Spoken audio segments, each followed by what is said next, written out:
అందరికీ నమస్కారం అండి. జగన్మోహన్ రెడ్డి గారి వల్ల మన ఆంధ్రప్రదేశ్‌కి ఒక అదృష్టం అయితే వచ్చిందండి. ఆ అదృష్టం అంతా ఇంతా కాదు.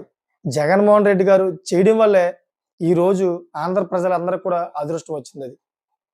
ఎందుకంటే జగన్మోహన్ రెడ్డి గారు ఆ రోజుల్లో దాని గురించి అంత విపరీతంగా ఆలోచించకపోతే గనక ఈరోజు అదృష్టం రాకపోను. ఒక రకంగా చెప్పాలంటే ఆంధ్ర ప్రజలందరికీ శుభవార్తని చెప్పాలి. దీని అంతటి క్రెడిట్ మన జగన్మోహన్ రెడ్డి గారే. ఈ విషయం ఎందుకు చెప్తున్నానంటే, జగన్మోహన్ రెడ్డి గారు అప్పట్లోని ప్రభుత్వాలకు సంబంధించిన పథకాలన్నీ కూడా క్షుణ్ణంగా ప్రతీదీ కూడా అమలుపరిచేవారు.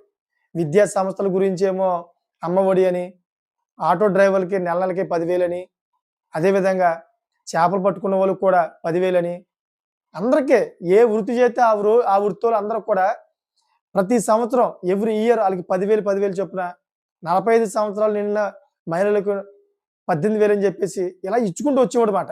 మరీ ముఖ్యంగా ఆంధ్రప్రదేశ్‌కి 3 రాజధానులని చెప్పేసి అప్పట్లో విపరీతంగా దాని మీద ఆయన ఇంట్రెస్ట్ తీసుకున్నారు. మామూలు ఇంట్రెస్ట్ కాదు. ఆ 3 రాజధానుల గురించైతే విపరీతంగా ఆలోచించి దాని మీద బాగా ఇంట్రెస్ట్ పెట్టి అప్పుడు పొలిటికల్ వార్ అయితే జరిసింది. 3 రాజధానులు ఎలాగా అని చెప్పి. ఇదంతా ఎందుకు చెప్తున్నానంటే ఇప్పుడు ఇవి ఈ రాజధాని గురించే ఈ మ్యాటర్ అంతా చెప్తున్నానన్నమాట. ఈ రాజధాని అనేది ఇప్పుడు జగన్మోహన్ రెడ్డి గారి వల్లే మనకిప్పుడు వచ్చింది. ఆయన వల్లే మన అమరావతి మన చేతిలోకి రాబోతుంది. అది ఎలా అంటే, అప్పట్లో రాజధాని గురించి జగన్మోహన్ రెడ్డి గారు అమరావతి రాజధాని కాదనే విధంగా అయితే 3 రాజధానులు తీసుకొచ్చి, విశాఖపట్నాన్ని రాజధాని చేసే విధంగా అయితే బాగా ప్రోత్సహించారు. అంతా ఇంత కాదు. అసలు అమరావతిని అయితే అసలు ముట్టుకోలేదు. అమరావతిలో ఎప్పుడైతే నిర్మాణాలు పట్టారో ఆ రాజధాని గురించి, ఆ నిర్మాణాలన్నీ కూడాను బూతు బంగ్లాల కింద తయారైపోయాయి. కనీసం ఒక మనిషి ఎళ్ళడం గాని, ఒక పిట్ట ఎళ్ళడం గాని, ఒక అడవి కింద తయారైందన్నమాట అదంతా కూడా.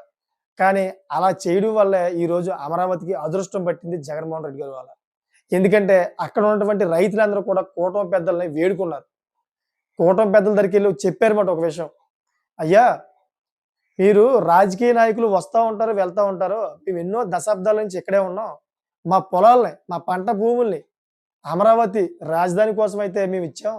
కానీ ఈ రోజు దాకా ఆ పొలం మీద మాకు ఒక్క రూపాయి కూడా ఆదాయం లేదు. ఒక్క లాభం పొందకుండా మేము మా బతుకులు మేము బతుకుతున్నాం రెక్కల కష్టం మీద. మా పిల్లల భవిష్యత్తేంటి? మా భవిష్యత్తేంటి? మేము తింటానికి కూడా మాకు కూలి లేదు. మీరు ఇటువంటి పరిస్థితుల్లోని అమరావతి రాజధానిని ఫిక్సిబుల్‌గా చేయాలి.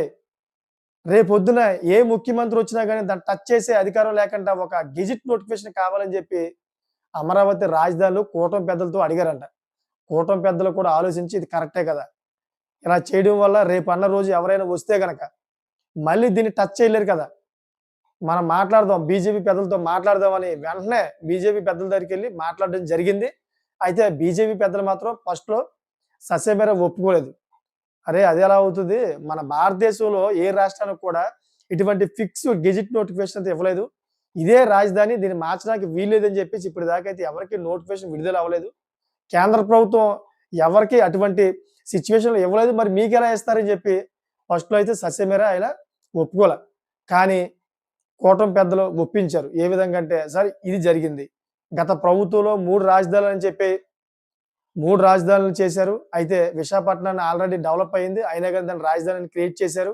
అమరావతి సెంటర్‌లో ఉంటుంది కదా! ఆంధ్రప్రదేశ్‌కి అన్ని విధాలుగా అందరికీ దగ్గరగా ఉంటుంది అని చెప్పి మేము అమరావతిని అయితే మయంగా పెట్టాం. ఈ అమరావతి గురించి అయితే 30,000 ఎకరాల దాకా అయితే మేము ల్యాండ్ పూలింగ్ చేసి రైతుల దగ్గర తీసుకున్నాం. ఆ రైతులు ఇప్పుడు అటు ఇటు కాకుండా వాళ్ళ భవిష్యత్తు అయిపోయింది. వాళ్ళ పిల్లల భవిష్యత్తు కూడా నాశనం అయిపోతుంది. దయచేసి మమ్మల్ని అర్థం చేసుకొని ఆంధ్రప్రదేశ్‌కి ఇదే ఫిక్స్‌డ్ రాజధాని అని చెప్పి దయచేసి మీరు ఒక గెజిట్ నోటిఫికేషన్ ఇవ్వండి అని చెప్పి వాళ్ళ దగ్గరికెళ్ళి వేడుకుంటే, సరే ఆలోచిస్తామని చెప్పి తర్వాత సముఖంగా అయితే ఒప్పుకున్నారు వాళ్ళు. మరి ఇదంతా కూడా జగన్మోహన్ రెడ్డి గారికి క్రెడిట్ అని చెప్పాలి.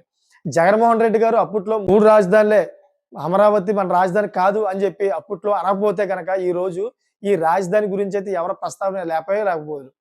ఎందుకంటే ఒకవేళ జగన్మోహన్ రెడ్డి గారు అప్పుడే అమరావతి మన ఆంధ్రప్రదేశ్ రాజధాని అని చెప్పేసి ఆ విధంగా ఉండిపోయినా గాని ఒక గెజిట్ నోటిఫికేషన్ మళ్ళీ మార్చడానికి వీలు లేకుండా ఒక గెజిట్ నోటిఫికేషన్ అని తీసుకురావడానికి అయితే వీలు లేకుండా లేకపోరు. ఇప్పుడు ఆయన 3 రాజధానులు తీసుకురావడం, ప్రజల్లో విస్తృతంగా అది బాగా వెళ్ళిపోవడం, ఆంధ్రప్రదేశ్‌కి 3 రాజధానులు ఏంట్రా బాబు అనే విధంగా వెళ్ళిపోవడం, కూటమి ప్రభుత్వం దాన్ని విస్తృతంగా ప్రచారం చేయడం, ప్రజలందరికీ అర్థమయ్యేలాగా చెప్పడం, ఇదంతా కూడా ప్రజల్లోకెళ్ళింది. ఇప్పుడు బీజేపీ పెద్దలతో ఒప్పించి గెజిట్ నోటిఫికేషన్ తీసుకురావడం వరకు వచ్చింది. ఇదంతా కూడా జగన్మోహన్ రెడ్డి గారి క్రెడిటే. ఎందుకంటే ఆయన అప్పుడు చేయకపోతే మరి ఇప్పుడు బీజేపీ పెద్దల దగ్గరికి కూటమి ప్రభుత్వం వెళ్ళదు కదా! అక్కడ అమరావతి రైతులు రియాక్ట్ అవ్వరు కదా!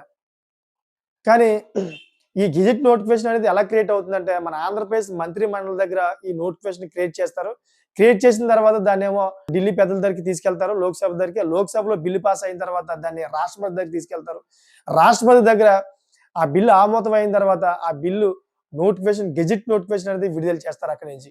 అది ఎప్పుడైతే గెజిట్ నోటిఫికేషన్ విడుదల అవుతుందో మన ఆంధ్రప్రదేశ్ రాజధానిని ఎవరు కూడా టచ్ చేసే అధికారమే ఉండదు. మారుద్దామన్నా గాని అసలవ్వదు.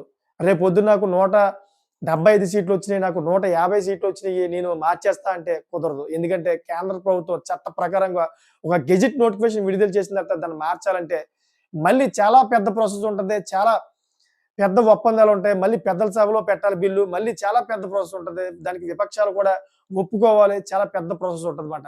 మళ్ళీ దాన్ని మార్చడానికి వీలు లేకుండా అయితే గెజిట్ నోటిఫికేషన్ అయితే మళ్ళీ రప్పించడానికి అన్ని విధాలుగా సన్నద్ధాలుగా అన్ని ప్రయత్నాలు చేసేశారు. ఇంకా రాబోయే రోజుల్లో వస్తది నోటిఫికేషన్. ఒక రకంగా చెప్పాలంటే ఆంధ్రప్రదేశ్‌కి ఒక గుడ్ న్యూస్ అని చెప్పుకోవాలి. మరీ ముఖ్యంగా అమరావతి ప్రజలకైతే ఇది శుభవార్త అని చెప్పుకోవాలి. ఇంకా అక్కడ ఉన్నటువంటి భూములన్నీ కూడా వాళ్ళకి ఉపయోగపడతాయి. రాజధాని అవుతుంది కాబట్టి ఎన్నో ఐటీ హబ్బులు, ఎన్నో కంపెనీలు వస్తాయి కాబట్టి. మరి రాబోయే రోజుల్లో ఎప్పుడు గెజిట్ నోటిఫికేషన్ విడుదలవుతుందో మరి వేచి చూద్దాం. Thank for watching friends.